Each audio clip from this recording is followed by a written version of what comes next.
अब भी वही बराबर है क्या बताओ?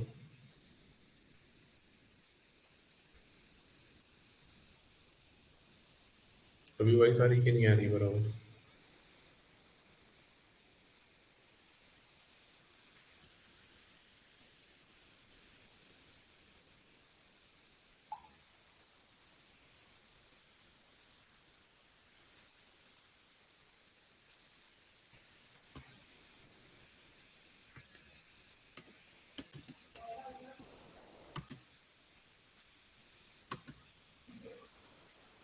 चलो बढ़िया।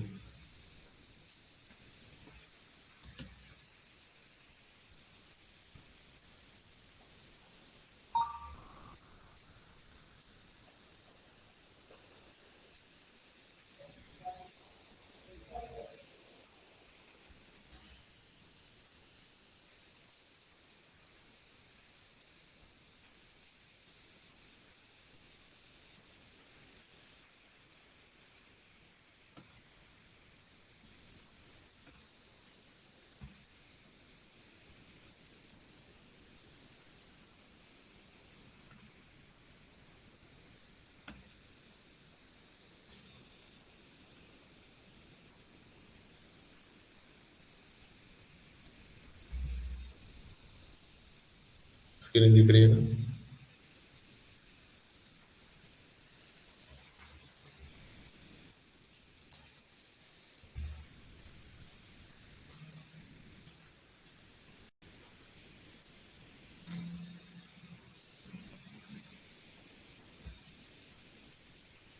स्क्रीन विजिबल है? लेटर प्रॉपर है या साइज बड़ा हो इसका?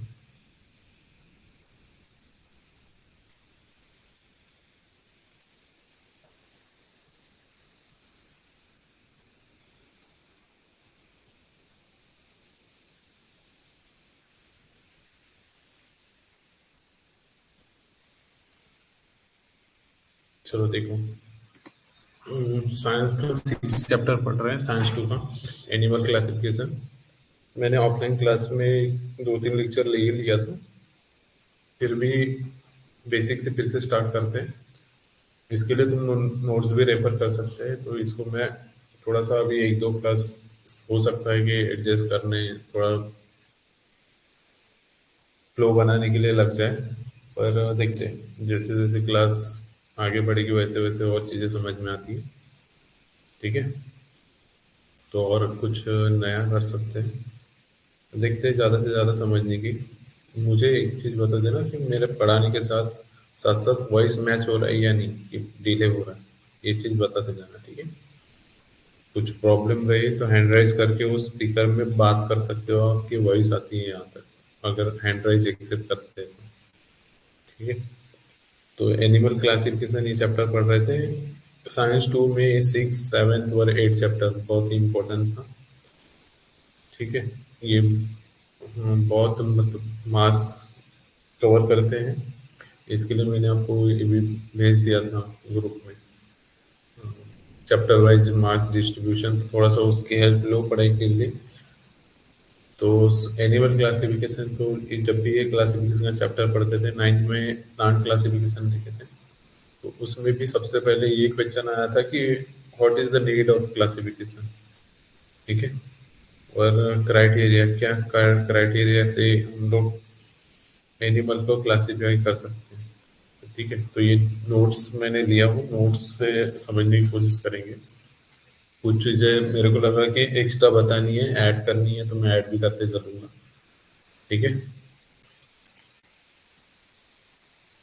तो ये प्रॉपरली विजिबल है, मैं ऐसे समझ रहा हूँ। पर अगर थोड़ा सा विजिबिलिटी कम रहे तो एक तो मुझे बता दो, या फिर आप वहाँ से क्वालिटी भी बिल्ड बढ़ा सकते हो, तो उससे आपको समझ में आ जाएगा। देखो, सबसे पहली चीजें है criteria for the classification of organism. तो कोई भी ऑर्गेनिज्म है, उसको किस बेसिस पे, क्राइटेरिया मतलब समझ लो कि कौन से बेसिस पे आप क्लासिफाई कर सकते हो ऑर्गेनिज्म। ये अच्छा, एक बताओ कि ये जो डॉट है, ये डॉट दिख रहा है क्या? अगर दिख रहा है तो बताना मेरे को अभी कहाँ है ये ब्लू कलर का डॉट।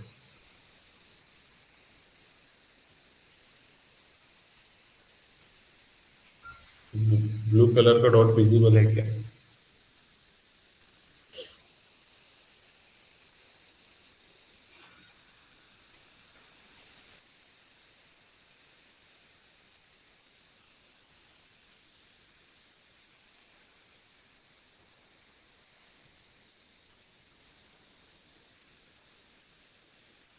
चलो ठीक है।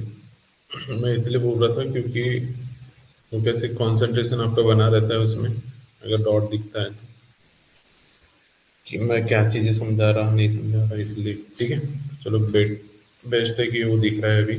तो क्राइटेरिया मतलब किस बेसिस पे हम लोग क्लासिफाई कर रहे हैं ऑर्गेनिज्म को। द लिविंग ऑर्गेनिज्म, आपको पता ही है ऑर्गेनिज्म क्या बोलते हैं, जो जीव जंतु सारे जो हैं, ठीक है।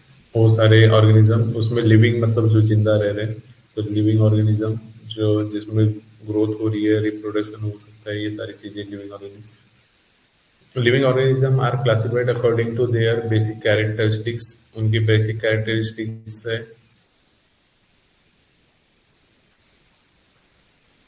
ठीक है। Such as the presence and absence of the nucleus, nucleus पता है आपको, सेल होता है, बहुत ज्यादा है। सेल होता है, ये सेल, सेल वॉल या सेल वॉल ले लो इसको, या सेल मेम्ब्रेन। तो इसके अंदर जो ब्रेन ऑफ द सेल बोलते हैं, ये अंदर में जो रहता है उसको क्या बोलेंगे, न्यूक्लियस। तो इसके अंदर न्यूक्लियस है या नहीं है सेल के अंदर, उसके अकॉर्डिंग एनिमल को क्लासिफाई करते हैं। जैसे आपने देखे होंगे प्रोकैरियोटिक, प्रोकैरियोटिक्स और यूकैरियोटिक, दो तरह के से एनिम ऑर्गेनिज्म देखे थे। तो जिसमें प्रोकैरियोटिक्स मतलब अनडेवलप्ड सेल होता है, तो प्रेजेंस और absence के हिसाब से यूनिसेलुलर बॉडी और मल्टीसेलुलर बॉडी। यूनिसेलुलर मतलब एक ही सेल रहेगा ऐसे, या फिर एक से ज्यादा सेल से उसकी बॉडी बनी होगी, तो उसको क्या बोलेंगे, मल्टीसेलुलर बॉडी। तो इस क्राइटेरिया के हिसाब से भी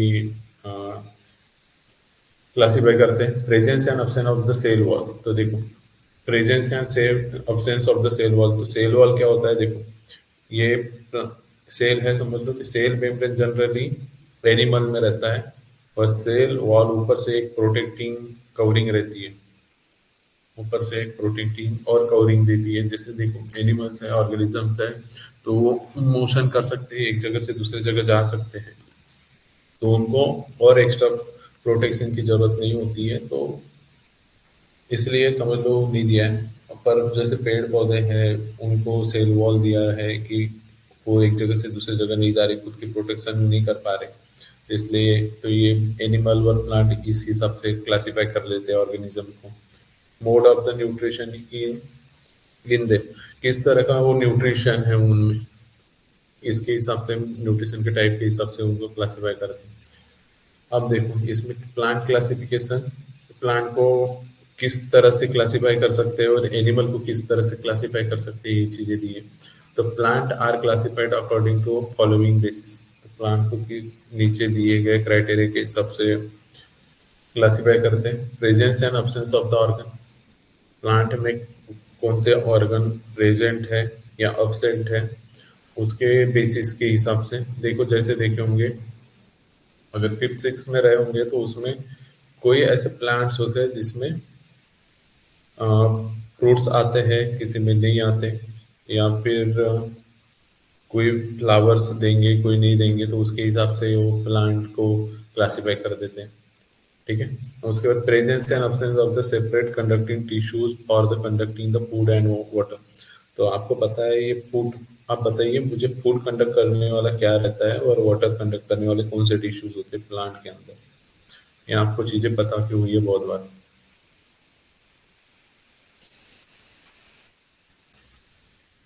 तो कमेंट, वहाँ चैट बॉक्स है ना, चैट बॉक्स में बता सकते हो आप, तो जल्दी बताओ।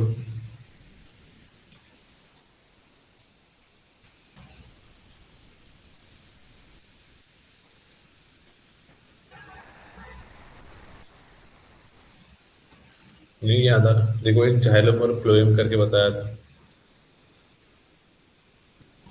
एक जाइलम था, फ से फूट करके, और फ से फ्लोएम, ये एक हो गया, और जाइलम। एक कंडक्टिंग टिश्यू ही है ये जाइलम और फ्लोएम, जो क्या कर रही है, उनको फूड और वाटर को कंडक्ट करने का काम कर रही है।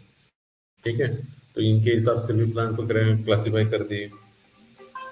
ठीक है, presence and absence of the seed in the plant, plant में सीड प्रेजेंट है या नहीं है।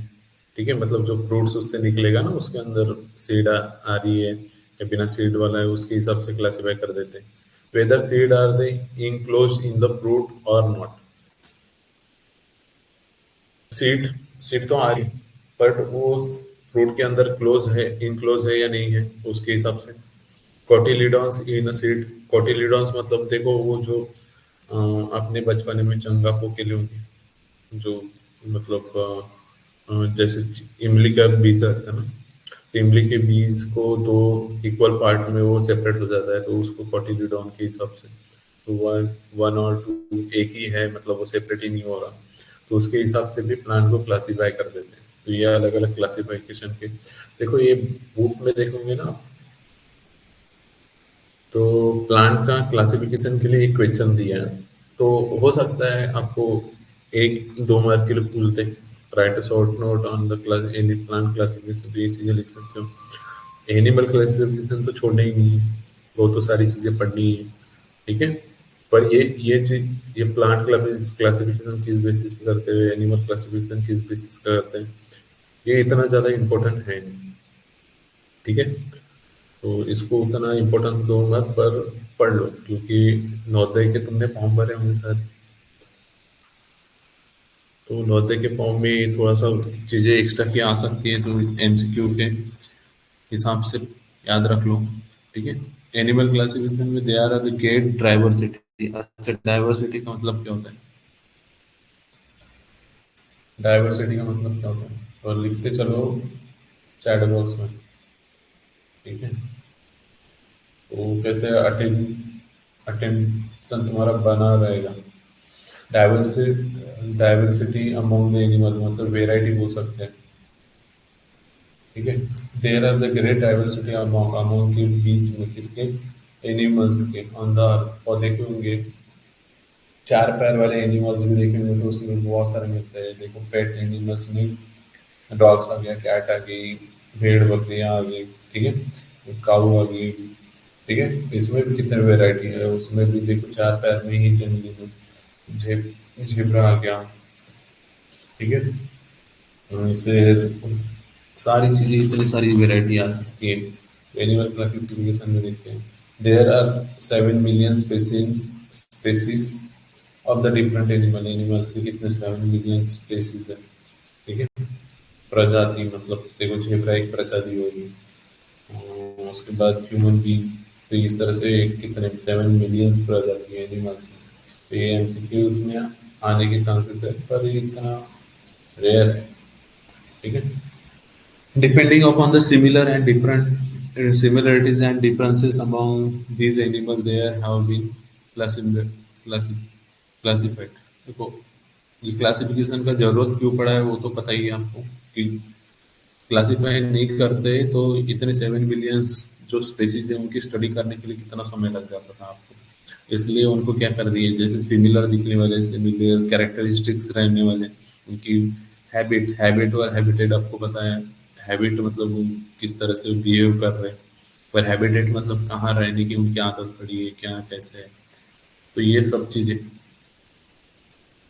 तो उसके हिसाब से उनको कैटेगराइज कर दिए गए। तो क्या हो गया कि आपको स्टडी करना आसान हो गया, depending upon the similarities and different among these animals they have been classified। देखो सिमिलरिटीज और डिफरेंसेस दिखते हैं, जैसे देखे होंगे कि कैट कैट कैटेगरी के देखे होंगे कि शेर शेर हो गया, मतलब लॉयन, टाइगर, लेपर्ड, तो ये सारे एक कैटेगरी में आ गए। उसी कैटेगरी में देखे होंगे उनके कार्निवर्स होते हैं, कार्निवरस नेचर। ठीक है, तो उसी कैटेगरी में बिल्ली को भी ले ली। तो ये सारी चीजें सिमिलरिटीज, उनकी कैरेक्टरिस्टिक्स या डिफरेंस रहेंगे तो अलग अलग इसमें ले ली। Such systematic classification among each it easy to study the great diverse animal form. ठीक है, जो मतलब बहुत वैरायटी बनी थी उनके, ऐसे क्लासिफिकेशन के बहुत इजी हो गया। अब हिस्ट्री ऑफ क्लासिफिकेशन यहाँ से एमसीक्यू में क्वेश्चन निकालने की चांसेस है। क्लास में तो मैंने आपको याद करवाया था और ऐसे ही सेपरेटली लिखा दिया था, आपको याद होगा तो। ठीक है, तो इसको वैसे ही क्लास में जैसे याद करा देते हैं वैसे ही याद करने की कोशिश करेंगे। तो पहले तो सबसे पहले जिस ऊपर वाले नाम पढ़ लो। साइंटिस्ट के ग्रीक ग्रीक फिलोसोफर थे एरिस्टोटल, थियोक्रेटस, प्लिनी, लीनी पढ़ेंगे इसको, कि जॉन रे वर लीनियस। इन्होंने बेसिक क्लासिफिकेशन दिया था किसके हिसाब से, बॉडी साइज, हैबिट और हैबिटेट। बॉडी साइज मतलब उनका शरीर का आकार छोटा है या बड़ा है उसके हिसाब से, और हैबिट और हैबिटेट, हैबिट्स मतलब उनका रहन सहन कैसा है, वो किस तरह से रहना पसंद करते हैं, दिन के अंदर रहना पसंद करते हैं, अंधेरे में रहना पसंद करते हैं, रात में निकलने की आदत है या दिन में। तो ये इस तरह से हैबिटेट्स मतलब वो रहते कहाँ है, उनका रेसिडेंस। हैबिटेट्स रहने की ठिकान, ऐसे कुछ बोल सकते हैं। ठीक है, तो ये जो साइंटिस्ट थे इन लोगों ने basic classification body size, habit और हैबिटेट्स के हिसाब से लिए। मेथड कौन सी थी, आर्टिफिशियल मेथड थी। ये जो मेथड थी क्लासिफिकेशन की, आर्टिफिशियल मेथड थी। ठीक है, तो ये नाम थियोक्रेटस याद रखो, जॉन लिनी, जॉन रे और लिनियस। देखो ये इस तरह के क्वेश्चन जो है ना, जो लॉ के एग्जाम उनमें आने के चांसेस बनते हैं।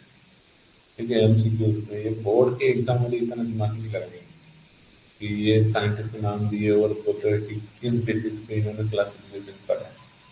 तो इसलिए पॉइंट वाइज पढ़ना, समझना इनको अच्छा अच्छा रहेगा। ठीक है, और ये कौन सी मेथड दी, आर्टिफिशियल।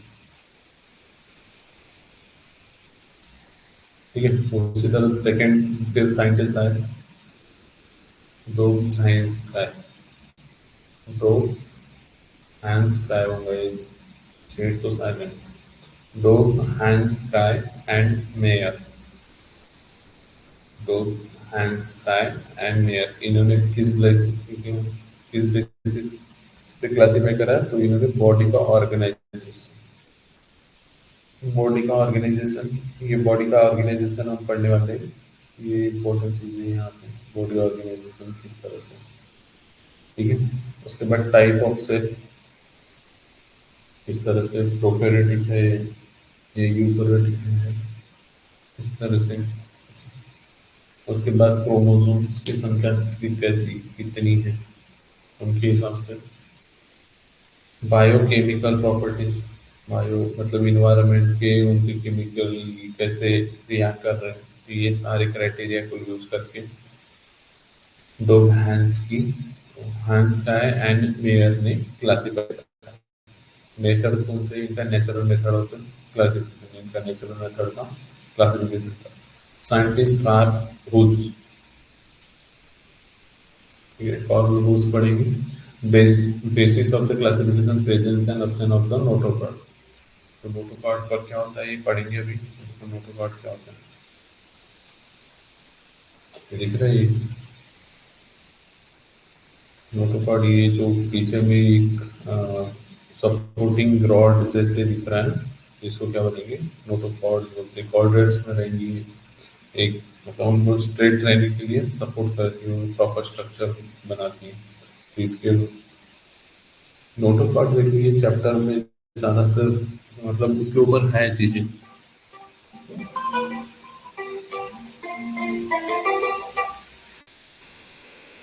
ठीक है, तो ये नोटोकॉर्ड रहेगा। नोट ये पूछ सकता है, मतलब note which scientist classify the animals on the basis of the presence and absence of the notochord. ये ऐसा क्वेश्चन रह सकता है कि ये क्योंकि चैप्टर में बैठे देखोगे तो प्रोटोकॉल कॉर्डेट्स ये चीजें पूछे है ना, तो ये दोनों को ज्यादा इंपॉर्टेंट ना देते हुए इसको जरूर देना। कार्ल हुफ, basic basis of the classification, presence and option of the protocol, method on the evolution, traditional method. Traditional मतलब इवोल्यूशन जो पहले से ज़माने से चलते आ रही थी वही मेथड इसका यूज़ करें। ठीक है? तो इसमें ऐड करो ये 2 चीज़ें ऊपर की आप खुद याद करना। ठीक है? ये मैं याद कर रहा हूँ जो ज़्यादा इम्पोर्टेंट है। कार्ल लुईस ने किस presence and absence of the notochord के हिसाब से, और ये मेथड उतना याद मत रखो, कोई तकलीफ नहीं। इवोल्यूशन, इवोल्यूशन मतलब पता है ना कि धीरे धीरे धीरे ग्रेजुअली क्या होता है, एनिमल के अंदर चेंजेस आने लगते हैं। तो उस और एक नया उत्क्रांति जैसे बोलते हैं ना, एक नया कुछ बड़ा सा बदलाव दिखने लगता है, उसको इवोल्यूशन बोलते हैं। जैसे एनिमल्स पहले देखो, लिविंग ऑर्गेनिज्म सी यूनिसेलुलर था, फिर उसी से डेवलप होते 2 सेल बने होंगे, 3 सेल, अभी देखो मिलियंस ट्रिलियंस सेल, कितने तो भी सेल्स तुम्हारे बॉडी में रहते हैं, तो एक बड़ा सा ऑर्गेनिज्म बन गया इतना। समझ में आ रहा है? उसके बाद देखो तो कार्लो हुज इस इसने किस बेसिस पे क्लासिफिकेशन करा था, presence and absence of the notochord.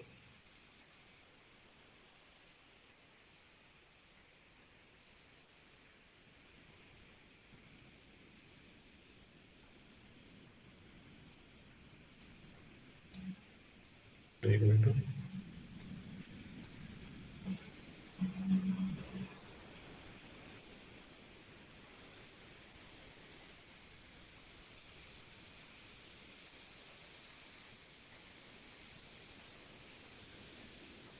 ठीक है, अब देखो ये बेनिफिट्स ऑफ द क्लासिफिकेशन, और यही क्वेश्चन बनेगा आपका, what is the need of the animal classification, animal के क्लासिफिकेशन की क्या जरूरत पड़ी। तो इसको तो याद ही करना है। देखो कार्लो हूज ने मेथड यूज करा इवोल्यूशन वाली, इसके पहले वाला बता रहा हूँ। कार्लो हूज ने मेथड यूज करा है कौन सी, एनिमल क्लासिफिकेशन के लिए, इवोल्यूशन वाली। और उसने कौन से क्राइटेरिया के, कौन से क्राइटेरिया के, presence and absence of the notochord. ठीक है, जो तुम्हारी स्पाइनल कॉर्ड बनी है, समझ लो ये नोटोकॉर्ड, ये इसी का डेवलपमेंट होके बना है। ठीक है, benefits of the animal classification, तो ये भी मैंने क्लास में याद करवाया था। इसमें से कुछ कुछ पॉइंट को आप हाईलाइट करके समझते हैं। ठीक है, तो 7 पॉइंट है, 7 पॉइंट को अगर कुछ कुछ ये 7 पॉइंट मैंने शॉर्ट में भी लिखा है, इसमें भी शॉर्ट से याद रखें। तो सबसे पहले तो क्लासिफिकेशन क्यों, by placing the animal in proper classified group they study become the convenient. Convenient मतलब क्या बोलेंगे, इजी, स्टडी बिकम कन्वीनियंट, ये इतना पॉइंट याद रखेंगे। और कन्वीनियंट को समझ लो कि इजी, तो आपकी जो पढ़ाई है वो कैसी हो जाएगी, इजी हो जाएगी। तो इसके लिए एनिमल क्लासिफिकेशन करें, पता था ना, मतलब कि देखो 7 मिलियंस क्या है उसकी, 7 मिलियन स्पेसीज है। 7 मिलियन स्पेसीज का अगर तुम स्टडी करने जाओगे तो कितना कितना टाइम लग जाएगा, क्लासिफिकेशन कर ही नहीं पाते। तो इसको इसके लिए क्या है, ये एनिमल को क्लासिफाई करें। By studying the few animal from each group, understand the entire group become the easy। जैसे देखो कुछ ही एनिमल को तुम स्टडी कर लेंगे, और उस कैटेगरी में पर सबसे पहले तो क्या कर दिए, एक ग्रुप में एनिमल्स को रख दिए, देख लिए। ठीक है, तो इंटायर ग्रुप की स्टडी कैसे हो जाएगी, इजी हो जाएगी। By studying the few animal from the group, understanding the entire group become, हो सर, हो सर,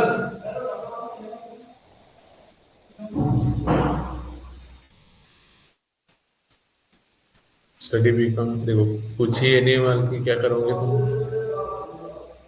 कुछ ही एनिमल की क्या करोगे, स्टडी करोगे, और तुम्हारे को सारे एनिमल्स के उस ग्रुप में जो आ रहे सारे एनिमल्स के बारे में आपको पता चल जाएगा। तो स्टडी बिकम, यहाँ से कौन से points,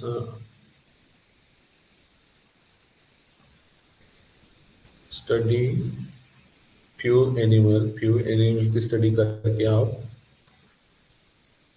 understanding the entire group, ये वर्ड्स को अंडरलाइन करके रख सकते हैं।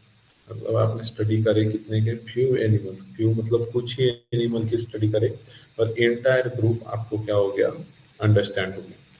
ठीक है। तो ये दूसरा पॉइंट, पहला पॉइंट क्या था, स्टडी बिकम कन्वीनियंट, आसान हो गई पढ़ाई करना उसके बारे में।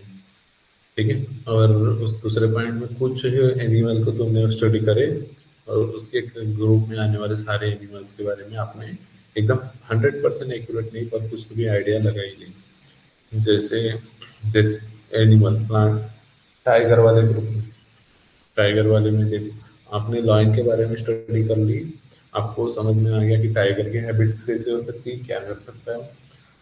लेपर्ड के बारे में थोड़ा सा उनके स्पीड में वेरिएशन, उनके कैरेक्टरिस्टिक्स में थोड़ा बहुत तो फर्क होगा, पर मैक्सिमम आप अंदाजा लगा सकते हैं कि ये ऐसे करते हैं। ठीक है। उसके बाद animal classification lead to better understanding the animal evolution. Animal evolution, ये आपको समझ में आया कि एनिमल किस तरह से इवॉल्व होते गया होगा। जैसे देखो ह्यूमन बीइंग भी एक एनिमल में ही आते हैं। तो ये भी बोलते हैं ना, आपको पता ही है कि जब भी बंदर दिखे तो आपके पूर्वज आप एक दूसरे को चिढ़ाते भी है। ठीक है।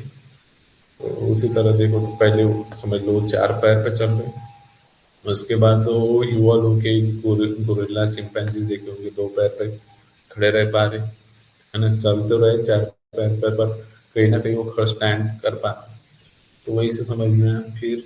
तो इस तरह से क्या हो गया कि एनिमल क्लासिफिकेशन से आपको इवोल्यूशन की समझ में आया कि पहले कौन सा एनिमल आया होगा, फिर कौन सा एनिमल, फिर किस तरह से एनिमल आए होंगे और आगे आगे बढ़ा होगा। ठीक है। तो ये पहला स्टडी बिकम कन्वीनियंस कन्वीनियंट। दूसरा पॉइंट था कि studying of the few animal, understanding the entire group. कुछ ही एनिमल को तुमने पढ़ाई करे और पूरा इंटायर ग्रुप आपके लिए समझ में आ गया। उसके बाद देखो identification of the animal can be done with the great accuracy.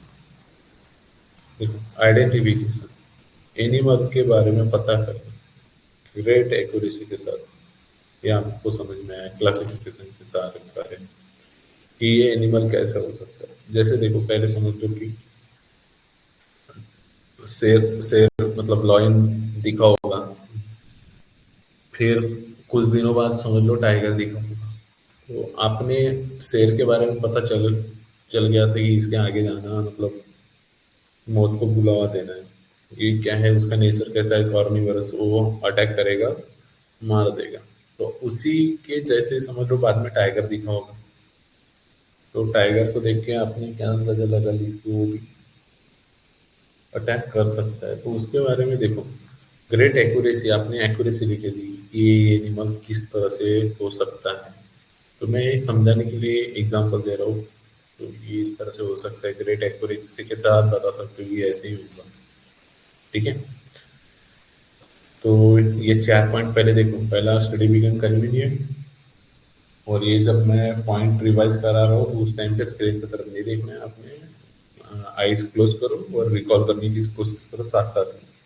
तो देखो पहला पॉइंट था स्टडी बिकम कन्वीनियंट, मतलब क्लासिफाई करे तुमने एनिमल्स को तो तुम्हारा स्टडी क्या होगी, आसान होगी।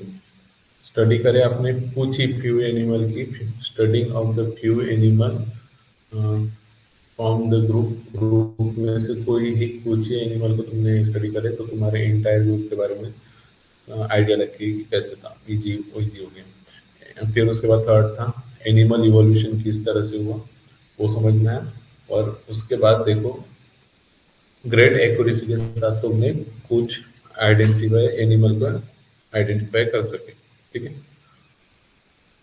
उसके बाद फिर देखो the relation of the animal with the other living organism is better understood. Relation किसका, एनिमल का, एनिमल का एक ये देख रहे थे कि क्यों जरूरत पड़ी, नीड क्यों थी, बेनिफिट्स क्या है। ठीक है। तो living organism is better understood with other animal. देखो अदर मतलब एक एनिमल का दूसरे लिविंग ऑर्गेनिज्म के साथ किस तरह से रिलेशनशिप है, मतलब कैसे एक दूसरे के ऊपर वो डिपेंडेंट है, ये देखने के लिए आपको बहुत अच्छे से मतलब अंडरस्टैंडिंग हुई किस तरह से अपने क्लासीफाई करे तब। ठीक है। उसके बाद the habit of the each animal and its exact role in the nature can be understood by the learning animal classification. अपने habit of the each animal, हर एक एनिमल की हैबिट्स कैसी है, एक उसका एग्जैक्टली रोल किसमें नेचर में क्या है, ये समझना आपको क्लासिफिकेशन से समझ में आया। जैसे टाइगर वाला ही एग्जांपल लेते हैं, अभी वही दिमाग में आ रहा है ज़्यादा। तो टाइगर हैबिट्स, हर एक एनिमल की हैबिट किस तरह से है।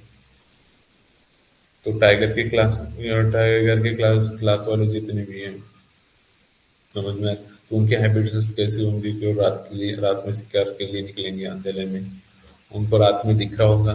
ठीक है, तो ये चीजें आपको समझ में आ रही है। एक्चुअली दिखना मतलब वो अल्ट्रावायलेट रेड्स, उनको सारी ऐसी बड़ी बड़ी चीजें दिखती, एग्जैक्टली वो आइडेंटिफाई नहीं कर पाए। It it's exact role in the nature, मतलब देखो मैं जो ये समझा रहा था, अगर वो समझ पाते ना कि ये इंसान अलग है, तो टाटा सफारी से उनको जंगल सफारी वगैरह करने नहीं जा सकते थे। तुम सफारी पे कैसे इंसान बैठा रहता तो वो समझता है कि एक बड़ा सा कोई तो भी जानवर है, इस पर अटैक नहीं कर सकते, इसलिए वो अटैक नहीं करता। कभी भी गलती से भी अगर जाना हुआ जंगल सफारी तो डर डर भी गए तो भी छोड़ना नहीं है। ठीक है, मतलब वो कार से उतर नहीं सकते आप। ठीक है, exact role in nature, nature में उनका रोल कैसा है वो उनका पता है। उनको वो जो हर्बीवोरस जो डियर्स है, उनको उनका शिकार करना है।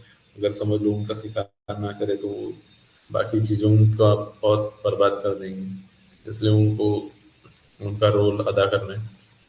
लिविंग एनिमल क्लासिफिकेशन ये, और उसके बाद various adaptation of the animal can be study.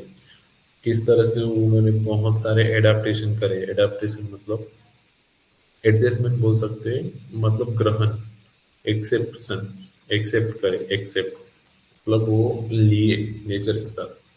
जैसे देखे होंगे कि ह्यूमन बीइंग में पहले जो इंसान था, ठीक है, तो जंगलों में रहता था। ठीक है, रहने के लिए घर नहीं थे, वो गुफा वगैरह में कैसे भी रह जाता। उस टाइम पे कपड़े वगैरह भी नहीं पहनते थे, तो उसके कारण उसके बॉडी के ऊपर हेयर्स बहुत सारे थे। पर जैसे जैसे हो गया, टेम्परेचर भी बहुत, मतलब उस टाइम पे उतना नहीं रहा हूँ, नॉर्मल था। अभी डे बाय डे टेम्परेचर बढ़ते जा रहा है। ठीक है, टेक्नोलॉजी बढ़ जा रही है, उसके कारण बहुत सारी चीजें चेंजेस दिखने मिल रहा है। ठीक है, बॉडी पे जो हेयर्स थी वो लॉस हो रही है।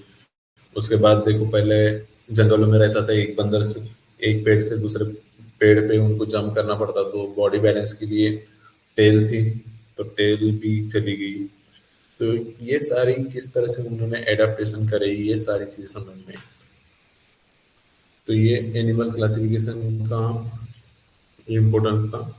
तो बेनिफिट्स ऑफ द ये चार, पहले ये चार तो मैंने याद करा दिया, पहले ये तीन याद करते हैं, फिर और सातों एक साथ करेंगे। तो रिलेशन, एक एनिमल का रिलेशन देखेंगे दूसरे ऑर्गेनिज्म के साथ कैसा है, ये अंडरस्टैंडिंग, ये समझना आसान हो गया एनिमल क्लासिफिकेशन। थर्ड 6 पॉइंट में हैबिट, हैबिट और उनका एग्जैक्ट रोल, उनका एग्जैक्ट रोल किसमें, नेचर में किस तरह से उनका एग्जैक्ट रोल है, ये समझना आसान हो गया।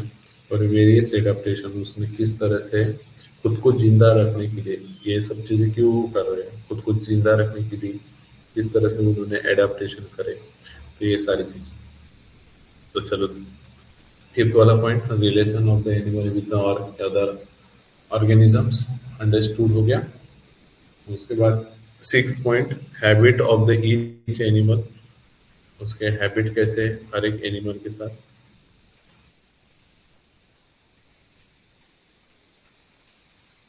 ठीक है,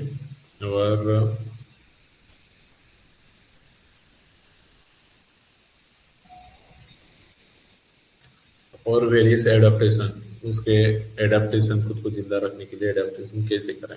जब भी देखो ये पढ़ना पूरा ही है, पढ़ना जब भी आप ये स्टडी करने जाओगे ना, तो पहले ये पूरे पॉइंट्स पढ़ लो एक साथ, एक एक याद कर लो।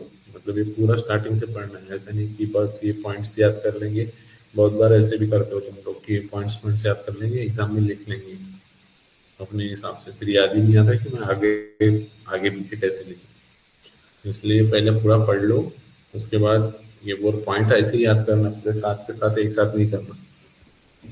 पहले एक एक दो दो दो दो ऐसे ही याद करने की कोशिश करो, फिर हो जाएगा। तो पहला स्टडी बिकम कन्वीनियंट। कुछ ही पर दूसरे ऐसे अपनी लैंग्वेज में भी बोल सकते हो कि कुछ एनिमल की स्टडी करके मैं पूरे एनिमल के बारे में जान लूँ। थर्ड, इवोल्यूशन कैसे हुआ वो समझ में आ जा रहा है। चौथे में identification of the animal great accuracy के साथ। फिर पांचवा पॉइंट था रिलेशन ऑफ द एक एनिमल, एक दूसरे लिविंग ऑर्गेनिज्म के साथ कैसा है वो अंडरस्टूड हो गया है। हैबिट, और हर एक एनिमल की हैबिट कैसी है, उसके बाद उनका एग्जैक्ट रोल क्या है ये इन्वायरमेंट में वो पता चल गया। और एडाप्टेशन, उनको खुद को जिंदा रखने के लिए या किसी भी चीज़ के लिए एडाप्टेशन क्या क्या करें, तो ये सारी चीज़ें। एक ट्रेडिशनल, देखो अभी ये तो नीड देखें, यहाँ पे बेनिफिट्स लिखा है तो इसके नीचे और आप लिख सकते हो,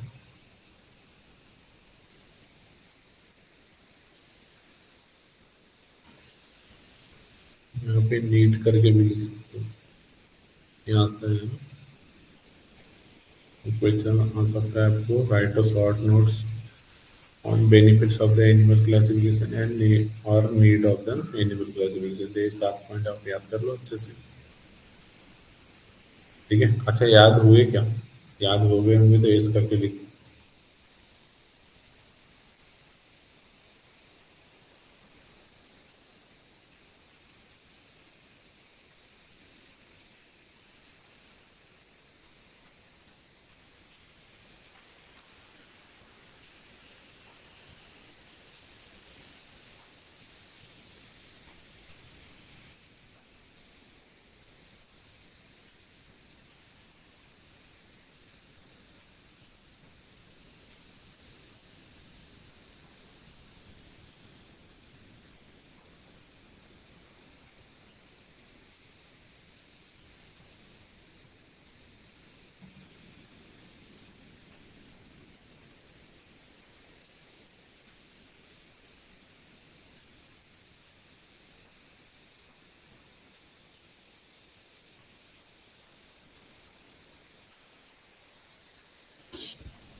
अरे बताओ, ये समझा है, याद हुआ ही नहीं हुआ? यस लिखने बोला मैंने। एक, अच्छा नोटोकॉर्ड ह्यूमन में भी प्रेजेंट होते हैं या नहीं होते? देखो ह्यूमन में प्रेजेंट होते हैं, मतलब एम्ब्रियोनिक स्टेज होती है ना, आपको पता है एम्ब्रियोनिक स्टेज? ठीक है, जब अर्ली स्टेज होती है ना एम्ब्रियोनिक वाली, जिसमें वो हॉर्स पीस जैसे दिखता है इंसान, पता है ना, ये इस तरह से बन जाए, तो इस तरह से, तो इस स्टेज में वो नोटोकॉर्ड रहता है, नोटोकॉर्ड प्रेजेंट होता है, इसलिए बोलते हैं कि ह्यूमन बीइंग में भी रहेगा। तो ये जो न तुम्हारी वर्टिब्रल कॉलम बोलते हैं, जो रीढ़ की हड्डी रहती पीछे में ऐसे,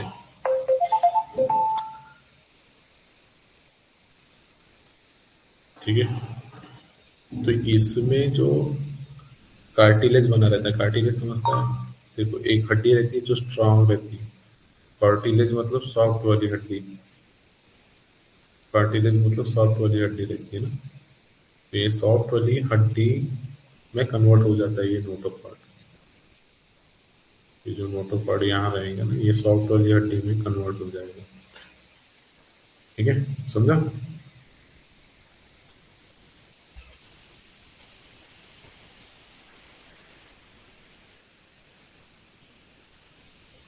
चलो देखते हैं, थोड़ा सा आगे पढ़ लेते हैं। ये कोशिश करेंगे थोड़ा ज़्यादा ज़्यादा पढ़ने की। हो जाता है कैसे नोट्स बनाए रहे, कैसे क्लास में ना बोर्ड पे लिखो, तो समय बहुत चले जाता है। इसमें लिखा रहता है तो इसको समझाने में ज़्यादा थोड़ा डिटेल में भी समझा सकते हैं। ये ट्रेडिशनल मेथड देख रहे हैं इसकी, एनिमल क्लासिफिकेशन की, ये चीज़ सब बहुत पहले कर रहे हो। ठीक, ट्रेडिशनल मतलब पहले से पुराने जमाने से संस्कारें पढ़ते हैं, और ये मेथड है उसको ट्रेडिशनल मेथड बोलेंगे। Permission of the their design differences क्या definition? देखो ये डेफिनेशन जैसा लिखा है, एनिमल क्लासिफिकेशन ग्रुप में सब क्लासिफाई करते हैं किसको, एनिमल।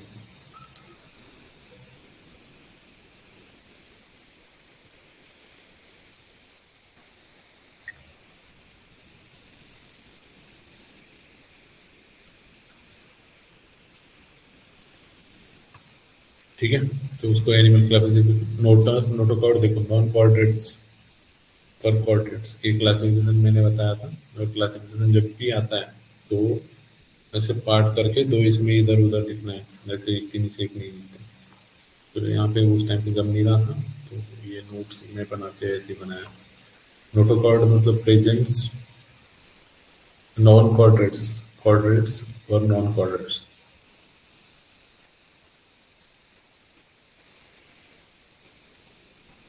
तो इसमें समझना है, कॉर्डेट्स में आप लोग आते हैं, फिर में रीढ़ की हड्डी हो, वो कॉर्डेट्स। ह्यूमन बींग खुद को समझ लो कि तुम कॉर्डेट्स में आते हो कि नॉन कॉर्डेट्स में।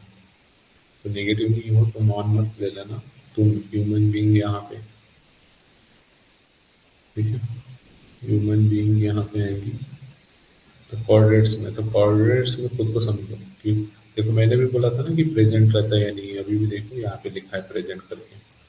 तो ये ह्यूमन में पर अर्ली स्टेज में, एम्ब्रियोनिक स्टेजेस में रहेंगे। और इसी का फिर डेवलपमेंट नोट किया, वो जो रीढ़ की हड्डी बोलती है उसका कार्टिलेज, कार्टिलेज मतलब सॉफ्ट बोन होती है। आप लोग चिकन वगैरह खाते होंगे तो आपको तो समझ में आता है क्या कार्टिलेज होता है, फिश वगैरह खाते हो तो उसमें अच्छे से और समझ में आता है। जैसे कार्टिलेज जैसे, हाँ, कान की जो हड्डी रहती है ना, या फिर नाक के सामने वाली भी देखो होंगे, जो हमने स्केलेटन देखे होंगे तो उसमें ना नाक आगे आगे वाली गैप रहती है।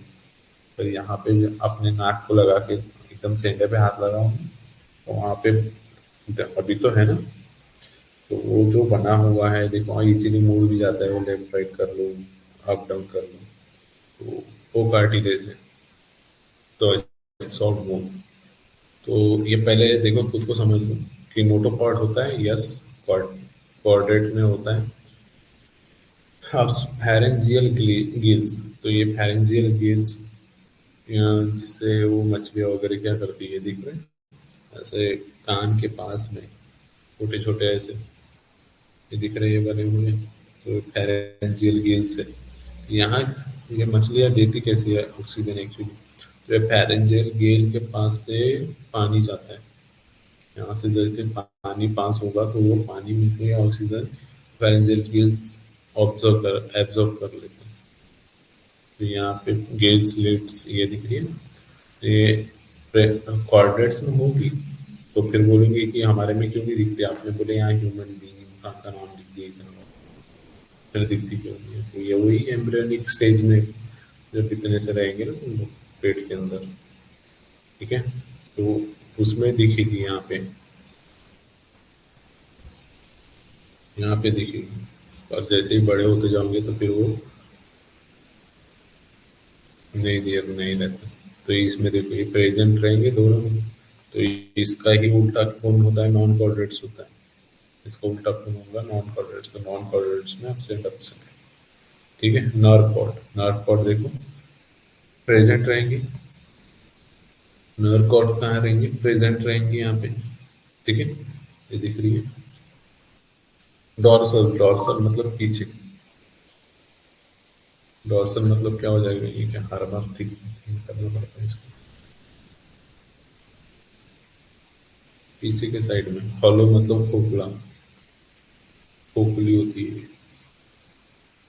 ठीक है, खोखली होंगी। और सिंगल मतलब एक ही दिख रही है, नोटोकॉर्ड ऐसे। ठीक है, और इसमें वेंट्रल, वेंट्रल मतलब आगे। वेंट्रल मतलब आगे, मतलब पेट वाले साइड, और ये पीठ वाले साइड है। ठीक है, वैसे पीछे पीठ कॉम्बिनेशन ऐसे बन ही जाता है नहीं। सॉलिड रहेगा, सॉलिड मतलब ये पूरा भरा हुआ रहेगा। और पेयर्ड मतलब दो रहेंगी। सॉलिड मतलब भरा हुआ। ठीक है, सॉलिड पता है ना, उसको लिख सकते हो भरा हुआ। भरा हुआ मतलब गंदा मत समझो, मतलब कीचड़ से भरा हुआ ऐसा बोलते हैं। ऐसा नहीं है, मतलब ये पूरा ठोस भरा हुआ है। ठीक है, उसके बाद पेयर्ड मतलब ये दो रहेगी, दो के साथ में। इस पे नॉन कॉर्ड्रेट्स में, और कॉर्ड्रेट्स में, कॉर्ड्रेट्स में सिंगल। ये दिख रहा है यहाँ पे कॉर्ड, ये नर कॉर्ड, ये ऊपर में दिख रही है नर कॉर्ड। तो ये नर क्या होती है देखो, जैसा ये खोपड़ी हो गई इंसान की, तो यहाँ से मेडुला ऑब्लिंगेटा रहता है, उसमें से सारी नर्स निकली रहती है। फिर नर्स से जाती है ये स्पाइन, तो रीढ़ की हड्डी बोलती, तो रीढ़ के हड्डी के अंदर से जाएंगे। तो ये जैसे घर में फिटिंग हुई ना इसकी, घर के अंदर फिटिंग होती है इलेक्ट्रिक की, तो पाइप रहता है, पाइप के अंदर से ऐसे ऐसे क्या जाते वायर्स, और गंदा कर दिया।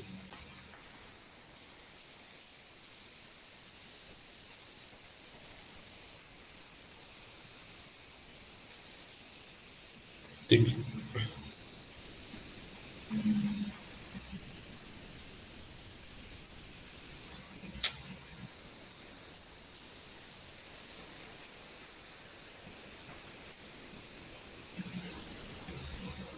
तो समझ लो कि घर के अंदर जो पाइपलाइन है ना,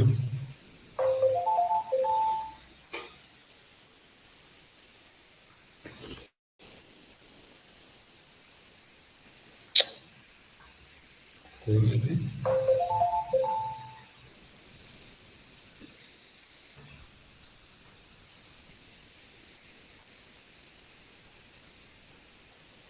आवाज आ रही है ना बरोबर।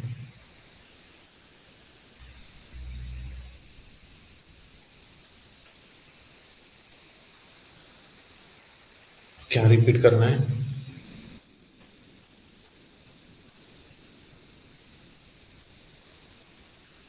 देखो थोड़ी सी लाइव लेक्चर में आवाज अगर लटके ना, तो वो रिकॉर्डेड रहेगा यहाँ पे, 15 से 20 मिनट बाद ये रिकॉर्ड हो जाता है। तो वहाँ पे देखोगे तो स्मूथली चलता है, उसमें कोई प्रॉब्लम नहीं होती। उसमें थोड़ा समझ लेना। तो इसमें सॉलिड पेयर, और देखो हार्ट, हार्ट है तो कहाँ रहेंगे इसमें, नॉन कॉर्डेट्स में पीछे, डोर्सल लोकेट। और देखो खुद को इमेजिन करो ना, तुम्हारा हार्ट कहाँ होता है। अरे कौन है?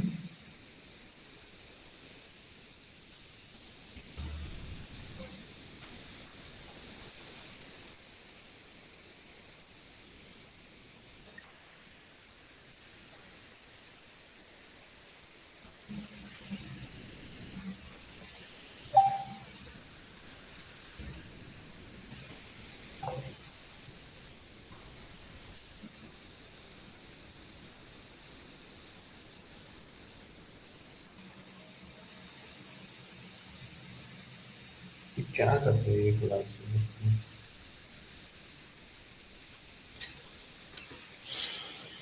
ठीक है, तो ये सारी चीजें समझिए, हार्ट कहाँ होता है। तो देख, खुद को इमेजिन करो पहले, कोऑर्डिनेट्स और नॉन कोऑर्डिनेट से इंपॉर्टेंट चीज है। ठीक है, ट्रेडिशन ऊपर में दिखाई है मैंने स्टार में, तो इसको क्लासीफाई करो, कोऑर्डिनेट समझो, नॉन कोऑर्डिनेट समझो। तो खुद को इमेजिन करना, कोऑर्डिनेट्स प्रेजेंट रहेगा तो इधर ऑप्शन कर दो।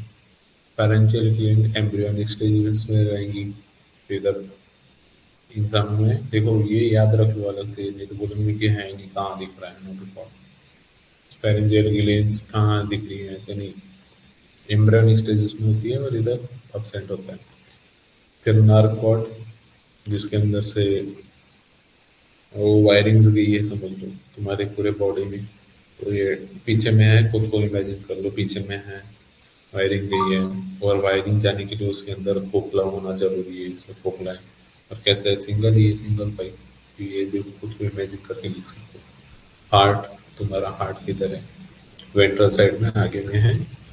ठीक है, डॉक्टर जब चेक करता है तुम्हारी हार्ट बीट्स, तो क्या पीछे लगाता है क्या, स्टेथोस्कोप लगाता है ना, तो आगे में लगाता है। ठीक है, तो समझ लो कि वेंट्रल साइड में। ठीक है, तो ये सब, इसका जस्ट उल्टा कर देना तो ये नॉन कोऑर्डिनेट्स वाली हो जाती है। ये सारी चीजें समझिए, नोट, कोऑर्डिनेट्स दिया है एक एग्जांपल। ठीक है, coordinates, all coordinates animal are beings in single group is called the coordinates. ये तो हटा ही नहीं, कोई पढ़ो। ये सारी चीजें याद कराऊंगा मैं, यू से भी, यू से भी करके कॉर्डेटा, यूरोकॉर्डेटा, सेफलोकॉर्डेटा, वर्टिब्रेटा, सब फाइलम में इसके ये पूछता है ना, सब फाइलम क्या है कॉर्डेट्स का। सब फाइलम वर्टिब्रेटा, ये फिर से पांच इसमें क्लासेस में, छः सिक्स क्लासेस में, तो ये पूछता है। और ये ऑड में आउट में आता है। ठीक है, तो ये तो बहुत आसान चीजें हो जाती है जब आता है। तो साइकिल पर आमचे राम बोला था, cycle per Homestead cycle, Cyclostomata, Pisces, amphibian, reptilia, aves और मैमिलिया। ठीक है, उसके बाद ये रॉबर्ट विटेकर बहुत ज़्यादा इंपॉर्टेंट है, इसने 5 किंगडम क्लासिफिकेशन दिया था। 5 किंगडम ये एमसीक्यू के लिए इंपॉर्टेंट लिखी था। Is given the 5 classification. वो कल देखते हैं किस तरह से उसने क्लासिफाई करा था। और according this system of criteria classify, उसने कौन से सिस्टम से लिया था, तो बॉडी ऑर्गेनाइजेशन, मतलब यूनिसेल्युलर, मल्टीसेल्युलर है, एक सेल से बनी है, टिश्यू से बनी है, किससे बनी है वो, बॉडी सिमेट्री, ये सारी चीज़ें, बॉडी कैविटी, उसके अंदर कैविटी मतलब वो जगह तो है नहीं है, जर्म लेयर कितनी सिंगल है, कितने जर्मिनल लेयर है, सेगमेंटेशन कैसा है, तो ये सारी चीज़ें भी हैं। ठीक है, तो ये इतना आगे कल पढ़ते हैं। तो ये सारी चीज़ें जो है ये याद करके आना, बहुत पढ़ ली। ठीक है, तो वही थोड़ा सा 1 घंटे के करीब करीब तो पढ़ ही लेंगे। किसी को कुछ तकलीफ?